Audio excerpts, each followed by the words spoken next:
నమస్కారం, మన ఛానల్కి స్వాగతం.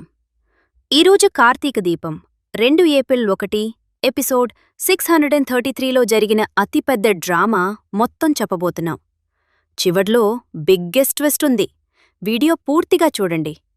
ఇంకా సబ్స్క్రైబ్ చేయలేదంటే ఇప్పుడే చేయండి, బెల్ నొక్కండి. ముందుగా గత ఎపిసోడ్లో జరిగింది చాలా క్లుప్తంగా చెప్తాం. పారిజాతం అర్ధరాత్రి దీప దగ్గరికి వెళ్ళింది. కార్తీక్ వీడియో తీసి పెద్దాయనకు చూపించాడు. జ్యోత్స్న పార్టీ పెట్టి దీపను పిలిచింది. కార్తీక్కి అనుమానం వచ్చింది. ఏదో ప్లాన్ ఉందని భయపడ్డాడు.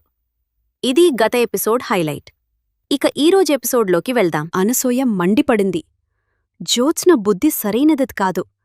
ఆస్తి కోసం ఎంతకైనా తెగించే రకమని హెచ్చరించింది.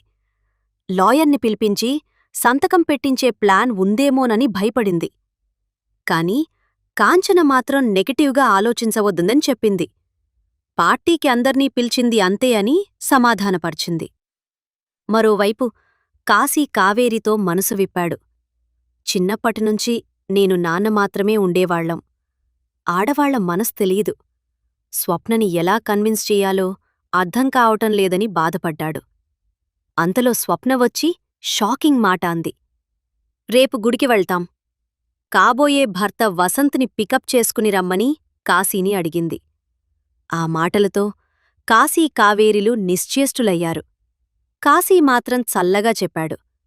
డ్రైవర్ని కదా, ఎవర్ని పికప్ చేసుకోమంటే వాళ్ళని చేస్తానని అన్నాడు.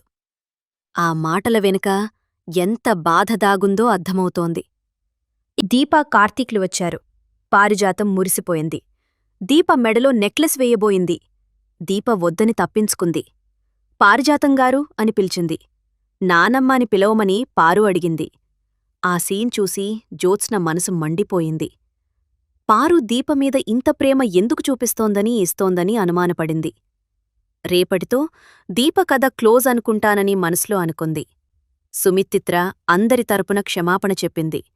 జరిగిందంతా మర్చిపోండి, మనమంతా సంతోషంగా ఉండాలని మాట్లాడింది. జ్యోత్స్న కూడా నవ్వుతూ మాట్లాడింది. కాని ఆ నవ్వు వెనుక ఏదో ప్లాన్ దాగుందని కార్తీక్ గ్రహించాడు. చివరికి అసలు ట్విస్ట్ జరిగింది.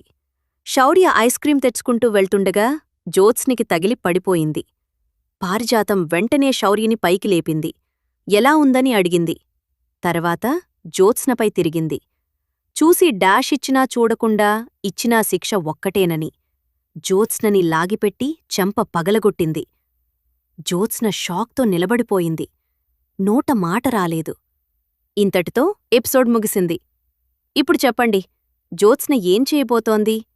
పారిజాతం చేసిన పని సరైందేనా? కామెంట్లో మీ అభిప్రాయం చెప్పండి.